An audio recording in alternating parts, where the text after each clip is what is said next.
Hello，大家好，我係毛毛啊。我哋依家響芳村石圍塘嘅五眼橋，今日係廣州古菜系列，會帶大家去食一間老字號嘅八寶鴨㗎。食完古菜，再同大家講下五眼橋嘅故事啊！Go go go！呢間就係奇香樓啦，已經係幾十年嘅老字號啊。奇香樓嘅八寶鴨咧係全廣州最正宗㗎。幾年前廣州就得呢度有得食八寶鴨㗎咋，依家流行翻懷舊菜，就好多地方都有做八寶鴨啦。咁佢咧係分咗3個營業時段嘅。一入門口嘅右邊咧有櫃台，佢有賣好多嫁女餅嘅，可以睇睇，全部都係手工現製㗎。椰絲餅個半一隻，仲有蓮蓉餡嘅、5仁餡嘅，都係個半2蚊計到，好平㗎。有興趣可以試一試啊！人哋親手做㗎。除咗有嫁女餅之後，佢仲有手工月餅㗎，可以睇睇個價錢非常之實惠啊，7個半到13個幾嘅咋。仲有整月餅嘅模具喺度㗎。轉個身就睇到正門嘅對聯啦，上聯咧係橋連五眼通水秀，就嗰個千古絕對啊。而下聯咧，我老闆親自寫嘅。好多同意義可以亂咁讀。哦，嗱，你試下啦。可以調翻轉到嘛？橋連五眼通水秀，眼橋連通秀水。呢度又係五眼橋，又叫做秀水。咁啊，鴨藏八寶有奇香。奇香藏有八寶鴨。哦，係喎，好正㗎喎，老闆都好別出心裁啊！好啦，咁睇完咗對聯，我哋睇一睇佢就餐環境啦。呢個咧就就餐環境啦，一樓風扇，行過呢條好傳統嘅樓梯就可以上到2樓㗎啦。咁上面係有空調嘅。呢條樓梯嘅瓷磚咧，就同我舊嗰陣時呢條樓梯一樣㗎，呢種拼花瓷磚。嗱，呢個就2樓嘅環境啦，有空調，涼爽嘅。2位啊，唔該。雖然環境咧就有啲簡陋，不過都有好多台空調嘅，加上風扇都涼爽㗎。訂咗隻八寶鴨，一個八寶鴨，一個炸雲吞，2個啦。咁啊有係都差唔多㗎啦，已經份量。有生腸。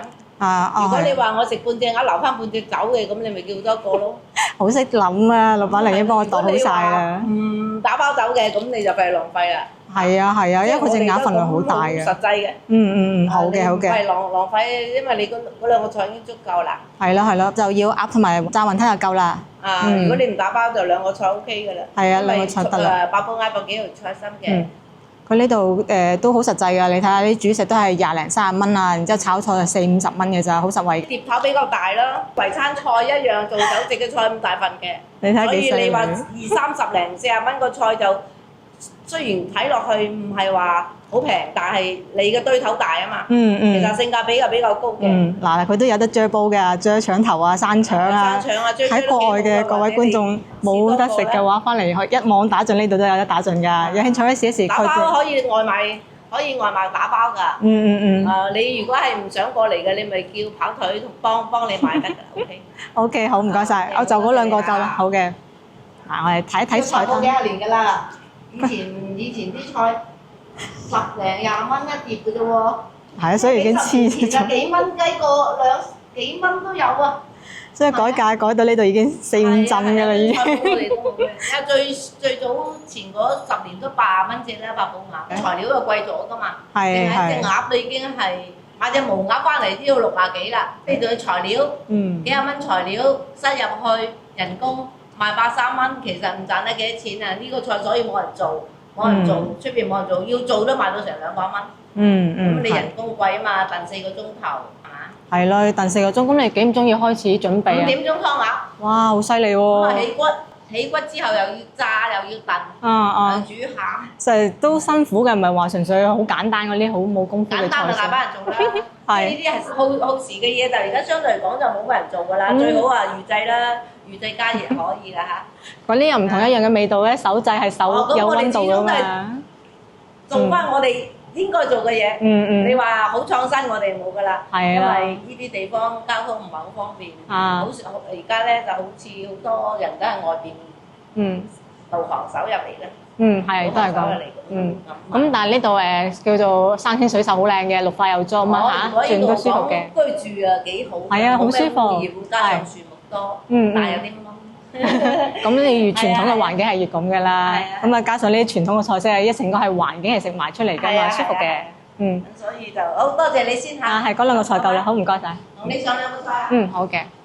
好啦，咁我哋仲睇唔睇菜單咧？啱先大家有冇睇清楚咧？冇睇清楚可以暫停慢慢睇嘅，我就唔詳細讀啦。八寶鴨咧係130蚊一隻嘅，咁佢嗰啲主菜咧都講過啦，40-50蚊左右一款㗎啦。咁啊主食咧就20-30蚊，其實真係好經濟實惠㗎啦。本菜譜咧係已經分咗好多層㗎啦，價格都改咗好多次啦，真係幾十年嘅菜譜。嗱，咁呢度嘅八寶鴨咧係要提前預訂嘅，呢個咧就預訂電話啦。因為八寶鴨嘅工藝咧係好複雜㗎。其實除咗普通版嘅八寶鴨之外咧，仲有個豪華版嘅八寶鴨咧係要去骨㗎，所以人哋早上5點鐘咧就要準備㗎啦，唔訂真係冇得食啊！人多嘅話咧，建議點翻個冬瓜盅啊，都唔錯嘅，特別係夏天好啱食啊！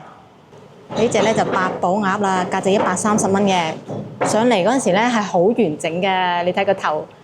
首先就同你打開邊一半先嘅，個 pat pat 就唔食得，唔好食。好。哇！睇入邊有好多餡㗎，所以係好複雜嘅製作方式。蓮子百合風味江魚柱白果肉鹹蛋黃，比較燉到啲餡裏邊係生餡燉到淋晒，唔係高壓煲喎，係用自然咁燉咯。咁你食完一半，再食如果夠鹹就冇加汁啦嚇。呢個 pat pat 唔食得就唔好食啦。好嘅好嘅，嗱呢個就切開咗效果啦，係咪好正咧？人哋係生餡燉到熟為止㗎，真係慢火細燉，入晒味㗎。要嘅就係呢種滴晒啲味入去，唔係用高壓煲嗰啲慳時間嘅嘢咧，隨隨便便食下可以。但係你話要深入咁樣品嚐咁靚嘅味道咧，慢火細燉出嚟嘅效果係好好多㗎。咁選個鴨咧都好講究嘅喎，唔可以太大隻嘅鴨咧，鴨皮厚，脂肪太多，咁啊燉嗰陣時咧就會搞到入邊啲餡會覺得有啲油膩。咪揀又唔可以話太細隻喎，太細隻嘅鴨咧又釀唔到咁多料嘅喎，燉出嚟嘅味道咧可能鴨味會佔先鋒，咁樣又係唔得嘅，一定要一個好靚嘅平衡比例先係最好嘅。切開咗咧就靜靜地睇下有咩餡料啊，有非常之多嘅瑤柱啊，最吸引我係佢哋啊，真係好多㗎，全部黃色呢啲都係瑤柱嚟㗎，睇下遍佈晒成隻鴨㗎。咁仲有啲菇片啦，鹹蛋黃好大隻，好多嘅糯米、栗子、蓮子同埋百合，好清潤啊，好正啊！好似將煲湯咧做咗味餸咁樣嘅，好特別㗎。呢個咧先係正宗嘅八寶鴨啊！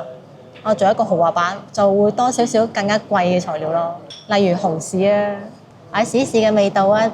其實食呢味餸咧係好有技巧嘅。首先，盡量咧就唔好掂個汁，除非你覺得個味道唔夠，你先掂個汁。之後咧就一定要將啲料畢埋晒一齊咁樣先試到個味道嘅，佢唔係單獨試嘅味道㗎。睇啲鴨肉啊、豆啊、蓮子啊、百合啊咁樣成分咩餡料都有，咁樣先至叫本身嘅味道嘅。試一試啊！睇餐，以前媽媽帶過嚟食嗰陣時咧，我就覺得好神奇啊！佢點解會搞咁複雜嘅菜式嘅？好好賺咧！之後佢到依家咧都係堅持呢個價做落嚟啫喎。其實我覺得真係唔好賺咯，人工又貴，食嘢材料又貴。哇係正喎，同以前嘅味道一樣嘅喎，好正啊！唔單止係古菜，仲要係 keep 住嗰種古老嘅味道啊，好特別。其實佢有少少似將隻蟹型果蒸粽包咗落隻鴨度嘅。就多咗鴨嘅鮮甜味道咯，好特別㗎，好正㗎。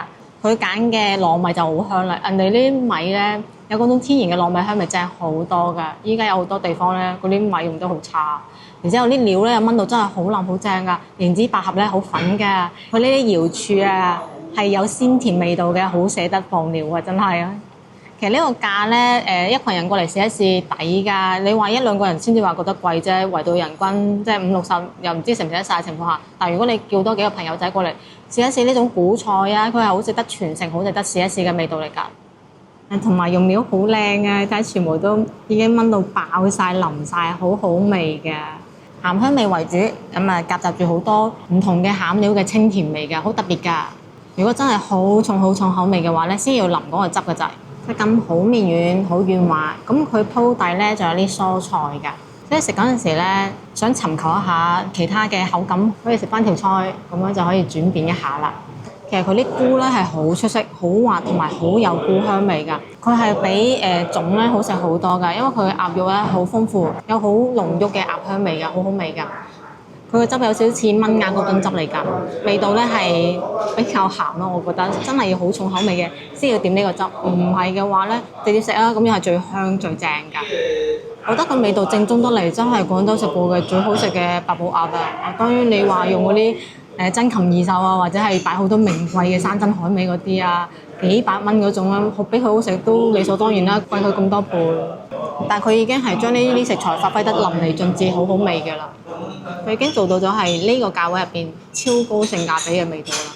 好耐冇食到咁好食嘅白果啦！佢呢個白果嗰陣白果味真係好香啊，仲要炆到腍晒喎，再滲咗少少鴨肉嘅味道，好正，好好味。佢呢配料咧，就算係單食咧都好好食噶，佢本身有各自嘅香味，好正噶，好靚，呢味餸真係好得。係一味比較難做嘅餸啦，咁仲有人肯繼續做落去嘅話，我覺得真係好適合嚟試一試嘅。呢個就真係古菜嘅味道啦。食到下邊咧，靠近肉嘅呢部分咧，佢嘅鴨味咧會濃好多㗎，嗰種肉香味好正㗎。不過如果味覺敏感嘅人咧，可能會覺得有少少鴨臊味嘅，不過真係好少少，而且佢調嗰個好似炆鴨咁嘅汁啊，係可以完全冚到呢陣味㗎。佢揀嘅鴨咧，其實已經唔錯㗎啦，好靚㗎。一定要係咁樣有呢種味道濃郁少少嘅感覺，佢先可以滲到翻落入邊嘅餡料度㗎。不過佢鴨肉嘅精華咧係燉晒落啲料度㗎啦，因為燉嘅時間太耐啦，所以肉咧係好蟹嘅，真係好蟹，就好似煲湯料一樣，非常之蟹嘅。我就覺得唔係好食得落口咯。真係好神奇啊！佢浸皮咧係保護得好好嘅，好完整嘅。嗱，仲有隻腳仔喺度嘅。佢釀餡嗰陣時咧，唔係話嗰種搣咗隻腳仔，然之後縫翻埋嗰種嘅。佢真係將成個形態咧 keep 得好好嘅。炸雲吞連隔離台都話炸雲吞呢度抵食啊！呢個就抵食嘅份量啦，超可怕，30-40隻雲吞啊！都配咗個茄汁嘅。哇！就聽聲我都覺得酥脆喎，炸到已經起晒泡泡㗎啦，好正啊！試一試，試一試，一定要點個汁。最中意食呢種炸雲吞㗎啦，不過一定要趁新鮮就食啊，擺得耐會腍㗎。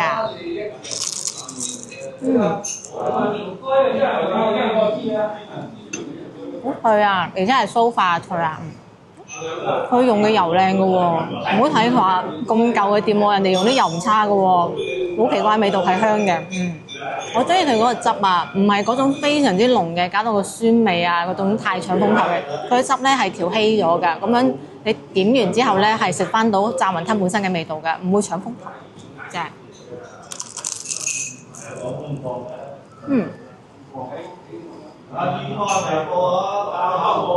即係啖啖都好脆，同埋佢入邊嗰個餡咧唔係乾真真嘅，有肉嘅彈性嘅，有汁嘅，好食啊，有肉香味。咁啊外邊咧係攞脆嘅口感，再加上茄汁嗰種酸酸地啊嘛，俾人一種好開胃嘅感覺。其實真係好適合搭配八寶鴨一齊食。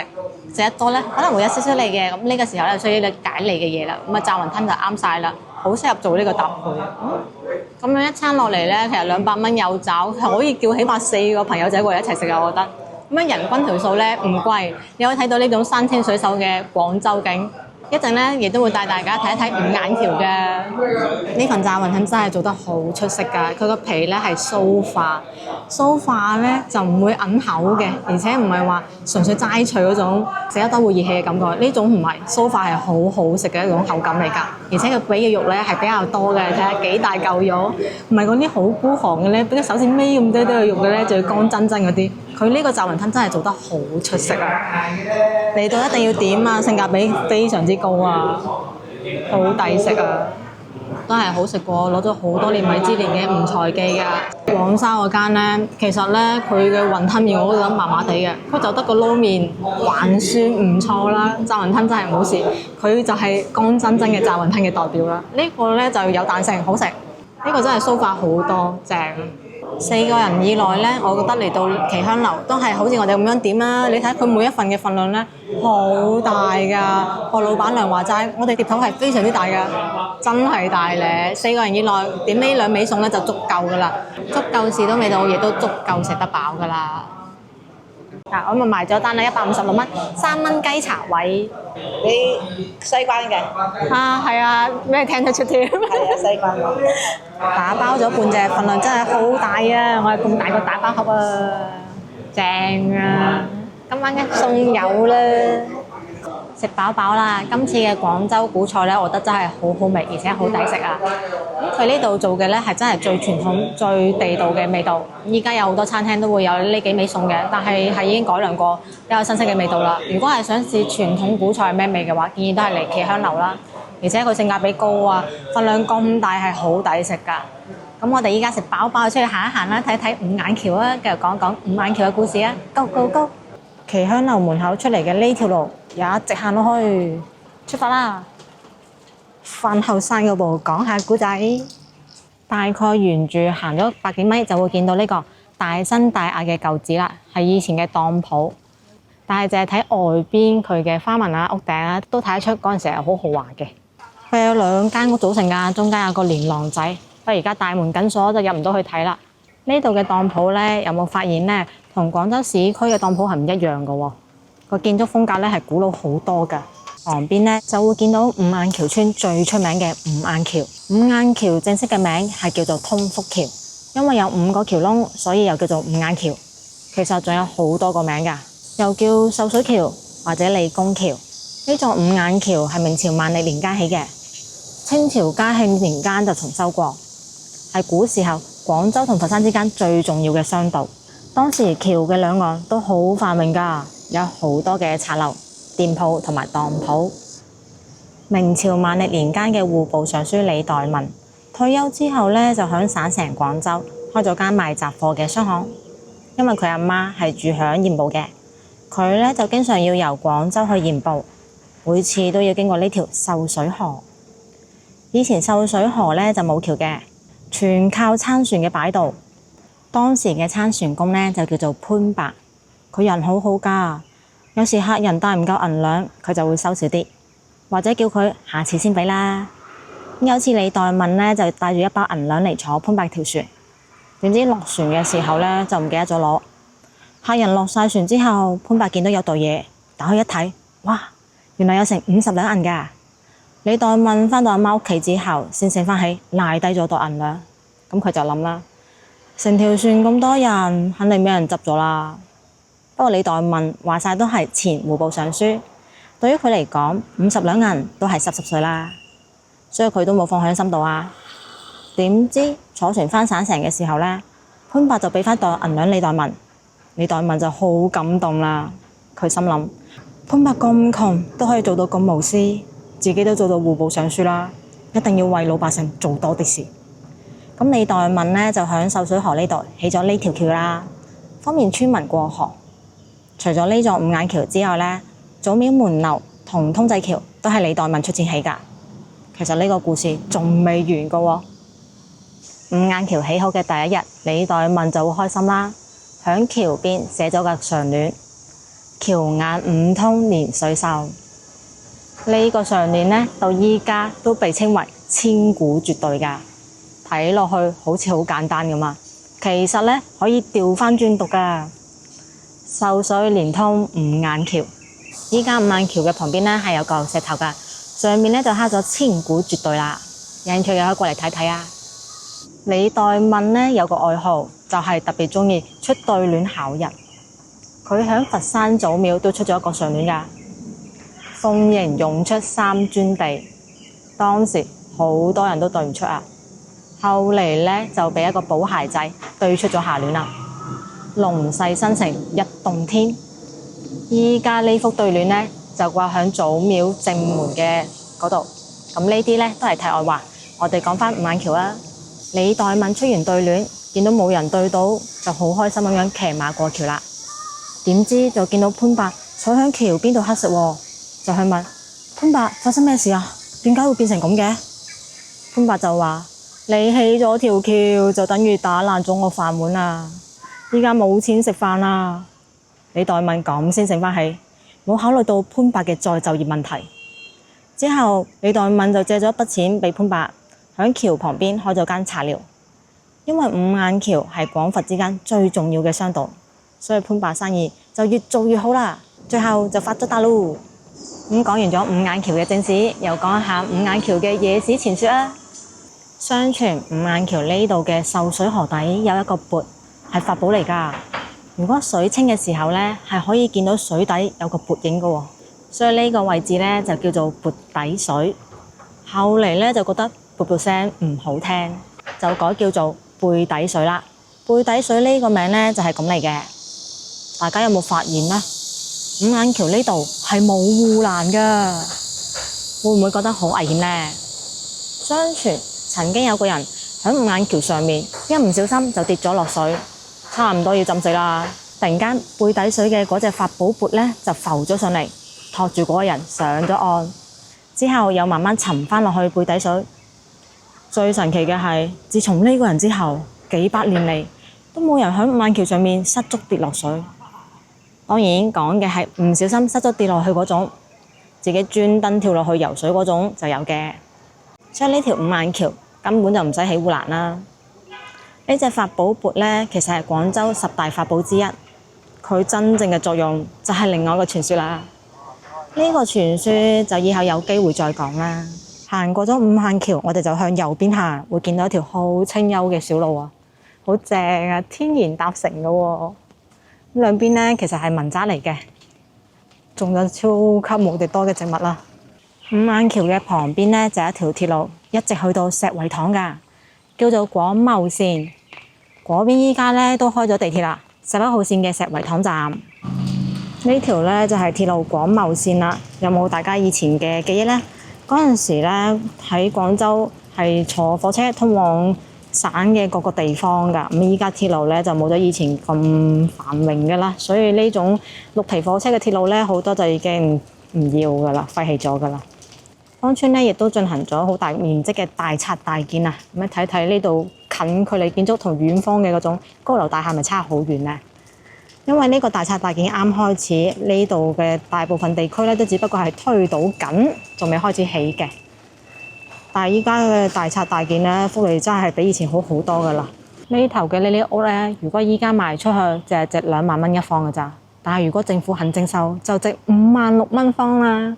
啱先奇香樓嘅老闆娘都講咗，呢邊有冇話會唔會拆遷之類嗰啲？就係等佢拆遷，咪如果早就放棄。一拆就6萬啦，係咪啊？係咪傳出嚟話5-6萬一方喎？係咪5萬6蚊一方補償。啊，5萬幾蚊一方徵收，比佢本身嘅價咧係升咗幾倍㗎。新樓盤就對出石圍塘開嗰幾個咧，5萬幾蚊一方㗎咋。所以如果肯徵收嘅話咧，俾翻56000蚊你真係一線光景都住得起㗎。所以好多村民咧都好踴躍，等住俾人拆啦。拆完之後就可以好似對面咁啦，高樓大廈，多好多商場，咁大家生活起身咧就方便啲咯。但係亦都可以話少咗一份本地應該有嘅味道。前邊咧就係以前石圍塘嘅碼頭啦。咁嗰陣時仲有好多船啊，堆咗好多沙堆喺度嘅，依家全部都唔見晒咯。咁石圍塘都有好多美食㗎，因為影片時長有限，下次再詳細同大家介紹啊。今期影片就到呢一度。最近有人喺群度有組織咁樣號召打壓我哋，想將我哋頻道靜音。但我知道我把聲唔係屬於我一個人㗎，係屬於所有認同呢度嘅觀眾㗎。如果你都唔想睇到良心內容消失，撐真實食評嘅，請關注頻道，用力咁樣點個讚，分享俾身邊嘅朋友仔啊！同時希望大家保持理性同埋善良。下期見啦，保重啊！